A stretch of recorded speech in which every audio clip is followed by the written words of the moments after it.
Matapos ang isang linggo, ay nagawa na ngang ma-establish ni Arturo ang sarili niya sa Sitio Banacon. Una ay nagpakilala siya sa kanyang boss sa lugar at nagpakilala bilang bagong field engineer ng kanilang sitio na ipinadala ng national government upang i-check ang mga tulay, kalsada at iba pang mga pagmamay-ari ng gobyerno na dapat nang ipaayos o ipagawa. Mabait naman ang kanyang boss.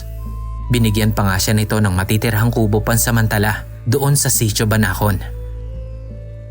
Binilinan din siya nito ng napakaraming bagay.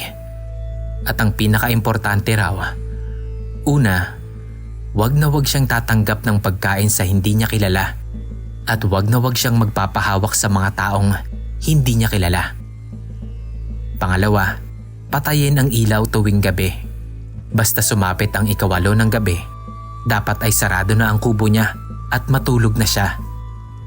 At ang pinaka-importante sa lahat, wag na wag nang lalabas pagsapit ng dilim, lalo na kung mag-isa. Bagay na tinanggap pero nginisihan lang ni Arturo. Dahil nga laking Maynila ito, hindi siya naniniwala sa mga bagay na kababalaghan o kung ano pa mang sinasabi niya nga noon ay mga nababasa niya lamang sa comics. Mas okay daw na magbasa ng Serex kaysa magbasa o makinig ng mga ganyang pamahiin. Tinignan na lamang siya ng masama ng kanyang boss. Sinabi nito na sumunod siya kung gusto niyang tumagal pa doon sa Sitio Banacon. 6:00 ng umaga ang simula ng trabaho sa Sitio Banacon. Ganoon kaaga ang oras para sa mga nagtatrabaho sa opisina ng gobyerno. Para 3:00 pa lamang daw ng hapon ay pwede na silang magsiuwi sa kani-kanilang mga bahay. Walang problema ito kay Arturo dahil gusto din niyang makapasyal-pasyal pagkatapos ng trabaho. Mabuti na lamang din at binigyan siya ng bike ng kanyang boss upang mas lalo niya raw malibot ng husto ang buong lugar at makagawa siya ng kanyang mga report kung ano-anong mga kalsada ang dapat na ayusin na ire-report naman niya sa main office sa Maynila. Ayon kay Arturo, ay napakaganda daw talaga ng Sitio Banacon. Hindi po ito ang tunay na pangalan ng lugar. Napapalibutan daw ito ng kabundukan at karagatan. Mula sa kubo ni Arturo ay araw-araw niyang nakikita ang naggagandahang berdeng kabundukan. At sa kaliwang bahagi naman ay ang dagat Pasipiko. Napakaganda talaga ng sitio. Sabi nga niya, kung ito raw ay mabibigyan ng tamang pagpapahalaga ng gobyerno, ay mas marami pang makakapunta doon ng mga turista. Napakapangit daw kasi ng kalsada doon nung mga panahon na yon ayon kay Arturo. Kaya may mga lugar na hindi na napupuntahan dahil na rin nga sa mga sira-sirang kalsada at medyo delikado ng daanan ang mga tulay dahil anumang oras ay maaari na itong bumigay. Kaya nga ang mga nag-i-inspection daw doon ay minamabuti na lamang na magbike o lakarin na lamang ang lugar na kanilang pag-i-inspeksyonan. Isang linggo pa ang nakalipas. Hindi pa rin gumagaling ang sugat na gawa ng matanda kay Arturo. Pag umaga kasi ay tila natutuyo na ito. Pero pagdating ng gabi ay bumabalik ito sa pagiging sariwa. Bagay na talagang pinagtatakhan ni Arturo. Isang araw habang nagbabike at gumagawa ng inspeksyon sa mga kalsada si Arturo, isang maliit na kalsada ang nakita nito na tila ba wala sa mapa na dala-dala niya.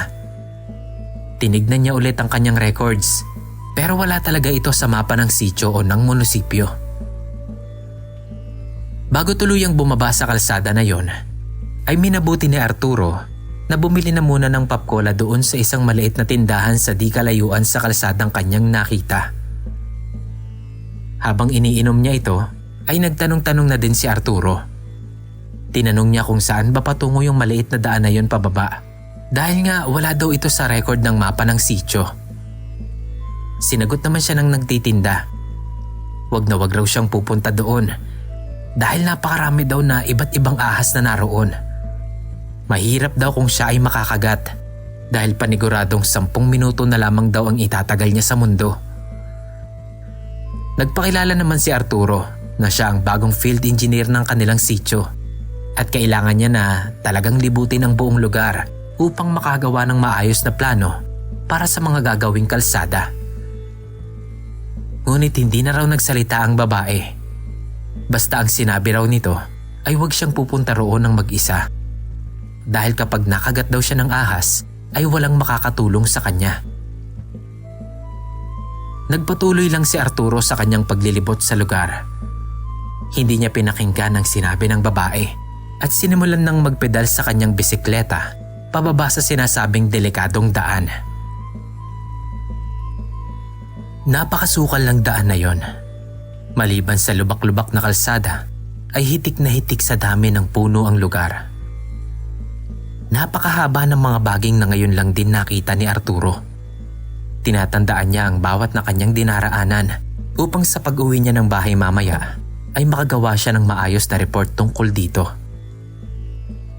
Maya-maya pa, nakakita siya ng isang pangyayari na noon lamang niya nakita sa buong buhay niya. Ang paglalaban ng dalawang king cobra o banakon. Dahil sa pagkamangha ay binitawan ni Arturo ang kanyang bisikleta. Nilapitan niya ang dalawang naglalabang ahas.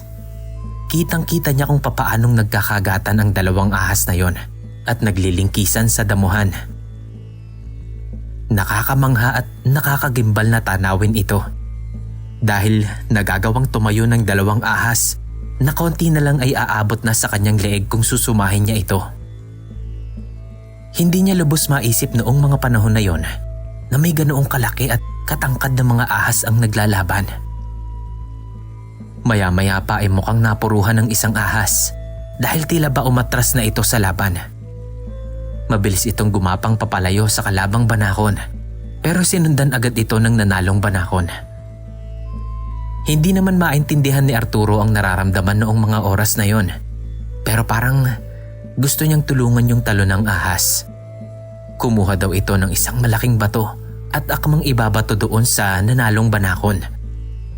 Noong pakawalan niya ang malaking bato, ay bigla namang hinawakan ang kamay niya ng isang hindi niya kilalang tao. "Huwag mong gagawin yan. Hayaan mo lang sila." Wika ng lalaki kay Arturo. Kakainin niya yung isa eh. Ba't di natin tutulungan? Sagot naman ni Arturo na talagang ayaw magpaawat. Umiling-iling lang ang lalaki at saka naman binitawan ang kamay ni Arturo. Hanggang sa nawala na nga ng tuluyan sa damuhan ang dalawang naglalakihang banakon. "Huwag mo ditong gawin yan, kapatid. Baka mapano ka. Madami pa namang mga kakaibang nilalang dito sa sitio namin. Baka hindi mo lang alam." "O paano? Mauna na ako. May gagawin pa ako." Hindi na lang pinansin ni Arturo ang lalaki at bumalik na rin siya agad sa kanyang bike. Habang papalayo ay hindi pa rin mawala ang tingin ni Arturo sa lalaki dahil siya pa lang ang unang tao na nakita niya doon sa daan na yon. Magpepedal pa sana palayo si Arturo, ngunit muling nagsalita ang lalaki. Sinabi nito na malayo pa ang hangganan ng kalsada na yon at siguradong aabutin daw siya ng gabi sa daan. Kaya mas mabuti na bukas na lang ito puntahan ng maagang maaga para makaiwas siya sa kapahamakan. Sinabi din nito kay Arturo na isang sirang tulay ang nasa dulo ng daan na yon. Bagay na sinang-ayunan naman ni Arturo. Nagpasalamat naman ito at sinabing babalik na lang siya kinabukasan. Ngunit bago tuluyang umalis, isang dahon ang inilabas ng lalaki sa kanyang bulsa. Nginuya-nguya ito sa harap ni Arturo at sinabi ng lalaki na ilagay iyon sa sugat niya sa braso para daw tuluyan na itong gumaling. Dahil kung hindi daw ay baka maubusan siya ng dugo at baka raw maging pagkain siya ng mga aswang. Natawa lang si Arturo noon, halatang hindi naniniwala sa mga ganoong bagay. Pinag-iisipan pa nga niya ng masama ang lalaki na baka raw isa itong baliw. Kaya naman hindi niya kinuha yung inuyang dahon ng lalaki. Umalis na lang siya bigla at lumayo na agad sa lugar. Kinagabihan noon ay inabutang walang ilaw ni Arturo ang kanyang bagong kubo. Noong hapon kasi na yon ay nag-enjoy muna sila ng mga kasama niyang empleyado sa sentro. Napasarap ang kwentuhan nila at hindi na namalayan ng oras, kaya halos alas 5:30 na ng hapon ito nakabalik sa kubo niya. Nakalimutan niyang ayusin ang kuryente ng kubo, kaya noong gabing iyon ay nagtiyaga na lamang muna siya sa gasera habang nire-review ang mga records at ang mga aktibidad na ginawa niya sa buong araw. Bagay na siguradong pagsisisihan ni Arturo. Dahil noong sumapit na ang alas 8 ng gabi, ay binalot na muli ng kadiliman ang buong Sitio Banacon. Tanging ang kubo na lamang ni Arturo ang bukas ang ilaw. Bagay na pinagtataka ni Arturo pagsilip niya. Bakit ang kampo lamang ng mga sundalo ang maraming ilaw? Samantalang ang ibang bahay ay wala ng kailaw-ilaw. Nagpatuloy siya sa kanyang ginagawa hanggang sa inabot na siya ng alas 10 ng gabi. Maya-maya pa, naramdaman ni Arturo ang matinding init sa paligid na para bang tirik na tirik ang araw nung gabing yon. Hindi niya maintindihan, kaya naman ang ginawa niya, binuksan niya ang bintana at pintuan ng kanyang kubo. Kinuha niya ang kanyang radyong de baterya at sinimulang magpatugtog ng mahina. Maya-maya pa, isang tao ang kumatok sa kanyang kubo. Tao po! Tao po! Tao po ito! Magbuksan niyo po ko! Tao po ito! Agad namang tumayo si Arturo para tignan kung sino ang nasa labas. Sa kanyang pagkagulat, ito ang lalaking nakausap niya kanina sa daan. Oh! Ikaw pala! Anong ginagawa mo dito, pre? Tsaka, paano mo na lamang dito ang bahay ko? Takang-takang tanong ni Arturo. Madali lang namang malaman kung nasan ka dahil namarkahan ka na nila. Sabi ng lalaki, sabay dura ng nginunguya nitong dahon. Iniabot nito ang kamay niya na may nginuyang dahon sa mukha ni Arturo. Eto, kunin mo. Kung hindi mo itatapal to sa sugat mo ngayong gabi, bukas siguradong patay ka na. Wika ng lalaki. Medyo napikon noon si Arturo dahil talagang nawiwirdohan na siya sa lalaki na yon. Kaya walang sabi-sabi ay pinalayas niya ito sa kanyang kubo at pinagsarhan ng pintuan. Sinigawan niya ito at sinabihang wag na wag nang babalik doon. At kung babalik pa siya ay baka ipakulong na siya nito. Subalit imbis na magalit ang lalaki ay muli pa itong nagpaalala kay Arturo. May ilang oras ka na lang para gamutin ang sarili mo. Kung hindi, lalo lang lalala ang sugat mo. At yan din ang magiging dahilan ng kamatayan mo. Wika pa ng lalaki. Subalit hindi pa rin naniwala noon si Arturo. Minura niya pa ito at pinagtabuyan. Makalipas ang ilang oras, ay binuksan ulit ni Arturo ang bintana at pintuan ng kanyang kubo. Napakainit kasi noong gabi na yon, kaya gusto niyang kahit papaano ay may hangin na pumasok sa kanyang bahay. Sinilip-silip niya ang paligid. Walang katao-tao. Wala na din doon yung makulit at weirdong lalaki na kanina pa siyang kinukulit doon sa nginuyang dahon. Pero sa kalaliman ng gabi, tila ba may kakaibang pakiramdam si Arturo. Kinuha niya ang kanyang flashlight at inilawan ang paligid ng kubo. Wala naman siyang nakitang kakaiba sa mga puno at damuhan. Ngunit noong tinignan niya ang taas ng mga puno, doon niya nakita ang ilang mga nilalang na ngayon niya palang nakita.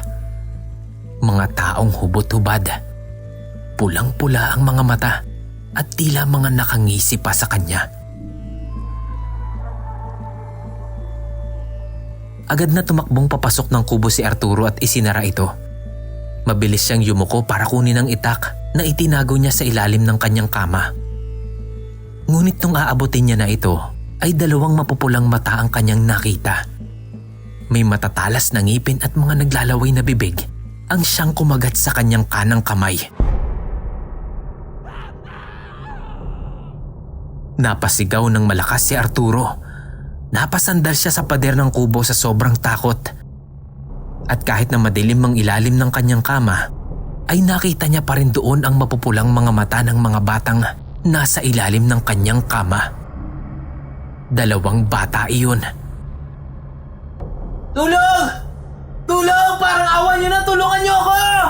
Tulong! Malakas na paghingi ng tulong ni Arturo. Bigla niyang naramdaman ang pagsirit ng dugo sa kanyang sugat.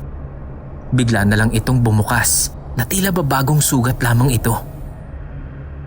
Napakaraming dugo agad ang dumaloy palabas sa sugat. Agad na hinawakan ni Arturo ito upang kahit papaano ay mabawasan ang pagtagas ng dugo. Subalit hindi pa pala natatapos doon ang paghihirap na mararanasan ni Arturo sa gabi na yon. Dahil sa kanyang sinasandalang pader na pawid, ay 2 brasong kulay itim ang lumusot at niyakap ang buo niyang katawan. Hinila siya nito palabas ng kubo. Wala na. Tila ba napakabagal ng oras ng mga panahon na yon para kay Arturo. Nakita niya rin lumabas sa ilalim ng kama ang maliliit na bata na yon na siyang kumagat sa kanyang kamay. At tila ba tuwang-tuwa ang mga ito na sasampana sa kanya. Habang siya naman ay pabagsak na sa lupa at yakap-yakap ng kung anumang nilalang na nasa likod niya. "Oh Diyos ko, tulungan niyo po ako." Yun na lamang ang mga nasambit na salita ni Arturo. Noong buong akala niya ay tapos na ang lahat sa kanya, ay narinig na naman niya ang tunog ng tila ba tumatagas na tubig sa butas na tubo. Paglapag ng katawan niya sa lupa, ay napatingin siya sa kanyang kaliwa. Doon niya nakita ang mga taong nakahubad na pinupuluputan na ng mga naglalakihang banakon. Nasa mga 8 metro ang haba ng mga yon na kayang-kayang tumayo ng lagpas tao.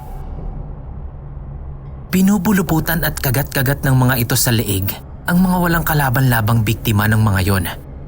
Ang iba namang mga nilalang na nakahubad ay nagmamadaling tumakbo papalayo, papasok sa mga damuhan at paakyat sa mga puno kung saan nakaabang pa rin pala doon ang ibang naglalakihang mga banakon at pinagtutuklaw sila ng mga ito nang hindi nila namamalayan.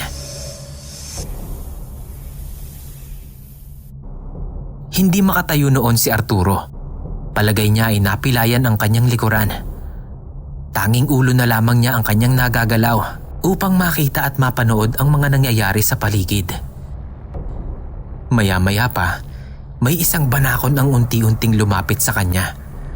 Gumagapang ito mula sa kanyang likod, paakyat sa kanyang tiyan, hanggang sa makarating ito sa kanyang dibdib. Napakalaki at napakabigat ng banakon na yon. Damang-dama ni Arturo ang bigat nito dahil nakasampa na ito sa kanyang dibdib. Ilang saglit pa ay ibinuka nito ang napakalaki nitong bunganga. Inilabas ang naglalakihan nitong mga pangil at nag-angil na parabang tunog ng sumisirit na tubig sa gripo, sabay kagat sa sugat ni Arturo. Napasigaw na lang ng malakas si Arturo hanggang sa nawalan na siya ng malay.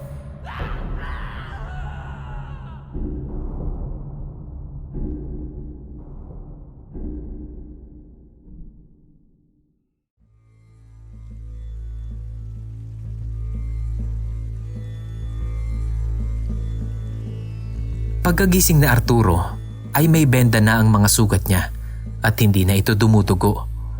Nakahiga na lang siya sa sahig ng kanyang sirang kubo. Nakatingin siya sa mga butas-butas ng bubungan nito. Kumusta na? Wika ng isang pamilyar na boses. Uy, bakit nandito ka na naman? Tanong naman ni Arturo.